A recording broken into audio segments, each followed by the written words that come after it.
Знаешь, помнится, мне в этих лесах столько рассказов ходило. Ведьмы всякие, монстры. Я тут на пару даже натыкался. Сказывал мне один лесничий историю. В то время тут неподалеку была деревня, до наступления войны еще. В ней травники жили, кузнецы. И проходила через эту деревню дорога золота. Так называли путь, по которому с городов повозки шли раз в месяц. К их приезду у домов выставляли лавки и садились ждать. Кто с охапками растений, кто с банками разных отваров. Не суть в общем. Был тогда день ярмарки. Повозки ждали к вечеру. Темнеть уже начинало, а никого нет. Обычно их за версту слышно, а тут тишина. И вот лесничего отправили на разведку. Феофаном его звали. У него был волшебный конь. И вот он рассказывает. Взял с дома топор, коня отвязал и помчался в лес, пока солнце совсем не село. По этому пути люди на деревьях засечки делали. И в желтые настойкой из одуванчиков красили. Вот он до них доскакал, а повозок все не слышно. Глубже в лес идти одному опасно.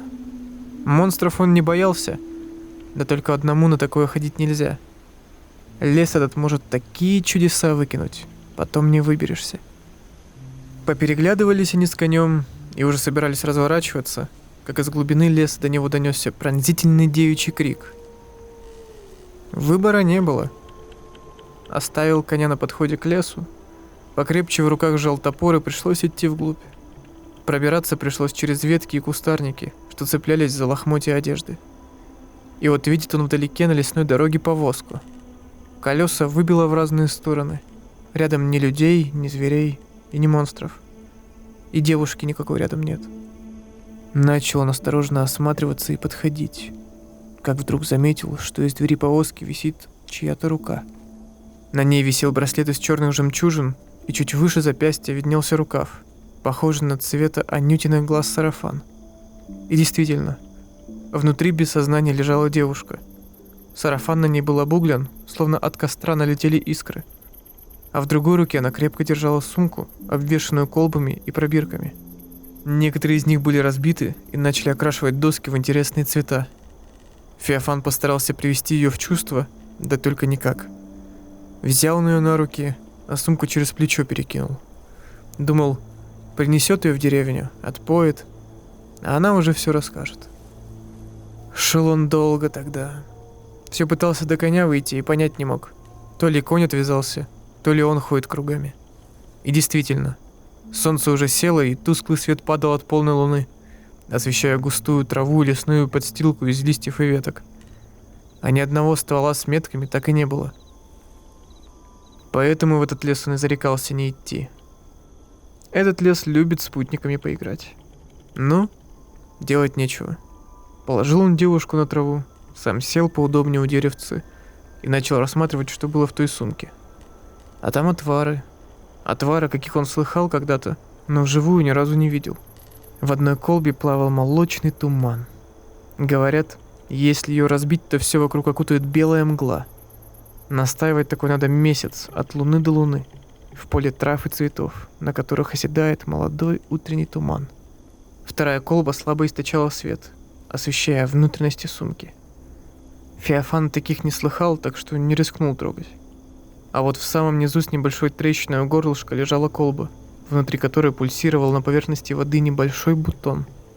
Его корни опускались ко дну и сжимались, впитывая в себя воду. Его Феофан знал и очень удивился, посмотрев на лежащую без сознания девушку.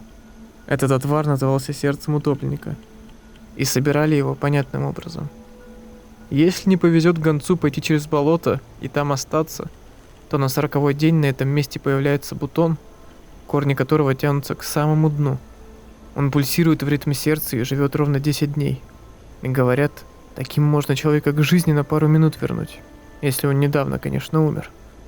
А если человека только-только убьют, то есть шанс даже вернуть к полноценной жизни. Обычно такие всегда есть в бардачке у глав городов и прочих высоких шишек. Только вот эта девушка на них не походила. Обычно такие не ходят посреди леса. Вдруг из глубины леса показались лампы. человек 5 без единого слова пробирались в сторону Феофана. Лесничий расправил плечи и крепче сжал в руках топор. Фонари приближались, и в их свете он заметил, как девушка тянется к своей сумке. Ох, долгая была бы эта драка, кровопролитная. Работа была такая у Феофана — лес очищать от зла. Только вот не дошло до драки. Только один из бандитов замахнулся, как резко со стороны подул ветер, сметая с собой листья и ветки с деревьев, а вместе с ветром его окутал непроглядный молочный туман. Настолько густой, что не видно больше ни фонарей, ни бандитов. Только рука с черными жемчужинами тащит его куда-то, словно для нее тумана этого и не существует. Только в деревне он уже опомнился, что спасла его девушка тогда. Долго они с ней сидели и разговаривали. Вот так он и познакомился с... А впрочем, это уже другая история. Нам завтра еще долго идти, эй. Так что разбивай лагерь. Надо хорошо выспаться и набраться сил.